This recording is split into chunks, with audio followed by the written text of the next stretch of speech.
Hello குட்டீஸ், welcome to rapid wonderland. இன்றைக்கி நம்ம ஹீரோ அலெக்ஸ் ராபிட் என்ன பண்ணாங்க, யாரை காப்பாற்றினாங்கன்னு பார்க்கலாமா?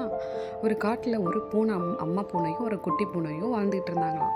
அந்த சைடு ஒரு கொரில்லா ஒன்று அந்த குட்டி பூனையை சாப்பிட ட்ரை பண்ணும்போது அவங்க அம்மா பூனை அந்த கொரில்லா கிட்டேருந்து குட்டி பூனை தூக்கிக்கிட்டு ஓடினாங்களாம். ஓடும்போது ஒரு மலையிலேருந்து தெரியாமல் கால் தவறி கீழே விழுந்துட்டாங்களாம். கீழே பார்த்தா ஒரு ஆறு ஓடிக்கிட்டு இருந்துச்சான். அந்த ஆறு ரொம்ப ஃபாஸ்ட்டாக ஓடினதுனால குட்டி பூனையை இழுத்துட்டு போயிடுச்சான் உள்ள. ஆனால் அம்மா பூனை எப்படியாவது தன்னோட குழந்தைய காப்பாற்றிடணுன்னு அந்த பூனையை தூக்கி எப்படியும் கஷ்டப்பட்டு வெளில போட்டுட்டு அவங்க உள்ளே போயிட்டாங்களாம். அந்த குட்டி பூனை அப்படி கரையில் குளிரில் நடுங்கிக்கிட்டு படுத்துட்டு இருந்துச்சான். அப்போ தான் நம்ம ஹீரோ அலெக்ஸ் என்ட்ரி கொடுக்குறாங்க.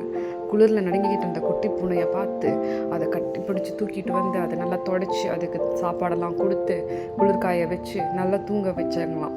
அதுக்கப்புறம் அடுத்த நாள் அந்த குட்டி பூனை நல்லானதுக்கப்புறம் அவங்க அம்மா வேணும்னு சொல்லிச்சான். அதனால் அவங்க அம்மாவை தேடி காட்டுக்குள்ளே போனால் அவங்க அம்மா